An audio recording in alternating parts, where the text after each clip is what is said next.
Our deepest fear is not that we are inadequate. Our deepest fear is that we are powerful beyond measure. It is our light, not our darkness, that most frightens us. Your playing small does not serve the world. There is nothing enlightened about shrinking so that other people won't feel insecure around you. We were all meant to shine as children do. It's not just in some of us, it's in everyone. It's never too late to start and find your purpose. Once you find your purpose, I think that's when you actually live life to the fullest. My purpose in life is to break the cycle. The cycle that we all know as, going back and forth, in and out of prison, in and out of jail. Things that are common among most African American people. My purpose statement would be to keep extending the helping hand that was given to me, to others. My purpose is all tied into my values because I value keeping my word, and my word is to break the cycle. My goals is because I'm living one of my dreams now by being a college student. My interest and strength is because I really want to help someone be a better person than what they are, because I know how it feels to feel as if no one hears you. You don't have a voice. You don't have someone that understands you, or no one that can relate to what you're going through or what you've been through. I know a lot of you are wondering, how does my personal purpose help me choose my career? Well, it was easy. A couple days before my 18th birthday, I was hanging out with some friends and I decided to do something that I shouldn't have done. And it almost landed me in prison for the rest of my life. While I was in prison, I wanted to know why people did the things they did to break the law. And that festered into wanting to know how people think and why they think the way that they do. It also helped me to wanting to understand, what happens to people and how could I prevent myself or someone else from thinking and doing the things that I did. I'm not sure if I learned much my first time in prison, because shortly after my release, I ended up right back. And that second time was a very hard time for me. It gave me a lot of time to think, to read, to say, hey, maybe there's something different in life that I'm missing. Maybe I should start and break the cycle. Because all I kept hearing was, you'll be back, you'll be back, you'll be back. And in my mind, all I kept saying was, no, I won't, no, I won't, no, I won't. And that moment forward, I decided that I wanted to make a change and that I wanted to break the cycle. So when I got out of prison my second time, I decided that instead of going back home to Orlando, I would actually move away, and try to, have a different scenery, look at things from a different perspective. And I did just that. So I moved away to a little town called Mount Dora, Florida, and I immediately enrolled in GED programs where shortly after that, I received my GED. And then I thought to myself, hey, now that I have my high school diploma, I want to go to college. I've always wanted to go to college since I was little. And I felt like if I got accepted into college for having a prison record, then I would actually be living my lifelong dream. So I enrolled in Lake Sumter State College, and I was accepted. However, Lake Sumter was a little bit different from, Valencia College. I kind of just went to school and came home. I wasn't really actively involved or anything like that. Until one day I missed a city bus, and I was forced to wait on campus for about 2 hours. And I sat in on the SGA meeting, and I immediately wanted to be involved. And I felt like this would be my way to extend the helping hand. I got involved. I was just a member. I was more active than most officers there that were actually committed to SGA. And I started helping others, and I started to realize that, hey, this is something that I wanted to do.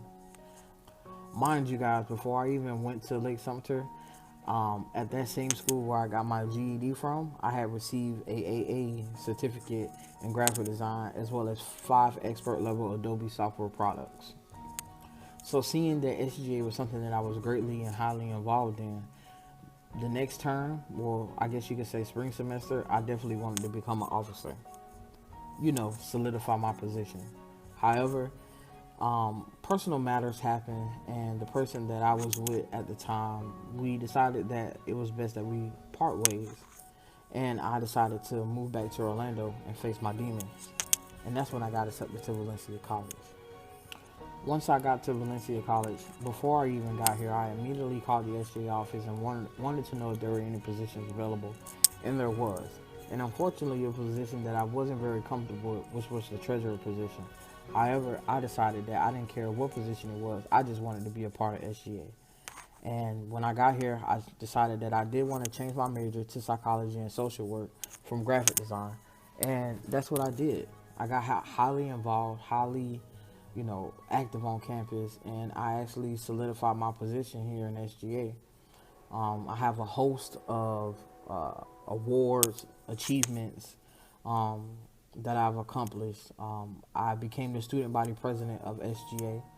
I worked as a CAB member, Campus Activities Board member in student development, and now here in this present time work as the new student facilitator and orientation student leader here at Valencia College.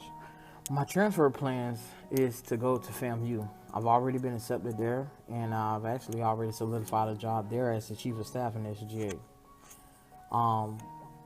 I have an apartment.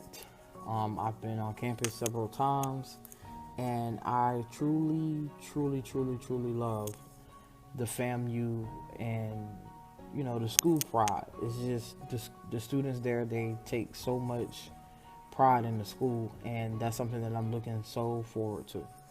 The cost of my education here at Valencia has been around $20,000. However, I have actually pocketed about $10,000 more than my education cost because of me being actively involved on campus and using resources such as the Valencia Foundation and fastweb.gov. Here is a list of all my special projects that has helped me fund my education, such as full tuition through the Honors Enough program, a contributor to the Valencia Phoenix magazine, the President's List from 2014 and on, the designer of the Honors T-shirt, a recipient of the following scholarships: the M. Overstreet Scholarship, Central Florida Integration Physician Scholarship, the Michael Jones Dreams and Passion Scholarship, Mildred Overstreet Scholarship, the University of Winter Park Scholarship, Student Government Association Scholarship for all 2 of my years being inside of SGA. So that's 4 scholarships. The Dean of Students Hiring Student Committee, Assistant Director of Student Development Hiring Student Committee. I was the nominee of the Valencia Alumni Association Mary Sweetie Kohler Distinguished Grad Award, and I also was the recipient of the Psychology Access Scholarship. The people, places, and things here at Valencia College and throughout my college experience that have helped me, pay and be great and actually have my AA degree is from me studying, the tutoring in maths and writing centers, my SGA officers, my SGA delegates, staff, administration, my SGA and student development advisors, and also having an open line of communication with all my professors. I will continue working on my bachelor's degree, get internships in my career field, get into grad school and start working on my master's, actually get even an entry-level job at least in my career field, and work on my doctoral. A detailed description of my profession would be daily checks and routines with teenagers, group sessions, one-on-one sessions, critical thinking skills, personal development skills, cognitive thinking skills, and peer interaction skills. There's a host of other things that you can do as a social worker and possibly an advisor to an at-risk teen. My hopes and dreams is to start my own profit organization that helps at-risk teens. The skills I feel that you need most to work in social work, and definitely with psychology, is patience and the ability to remain calm in crisis, relentlessness, flexibility to adapt to new roles, tasks, and situations, innovation skills, strong observations, analytical and listening skills. I think listening is definitely a key point because, like I said, when I was in their shoes, I always wanted to know why I felt like I couldn't relate to the person that was talking to me and why I felt like they weren't hearing me. 2 interesting facts that I learned during my career interview was to never get too attached to a student's visions. What happened to me, I changed my mind with what I wanted to do. My initial plan when I got my high school diploma was to be a certified graphic designer, and that's what I did. But one SGA meeting changed my whole perspective in what I wanted to do in life. The second thing was I was always told to never get too comfortable in what it is that you do, because there's so many different changes in this world, and there's so many different things that you can do and that you can add to your, what we like to call, repertoire or your portfolio, to enhance your ability to branch out and work in different areas.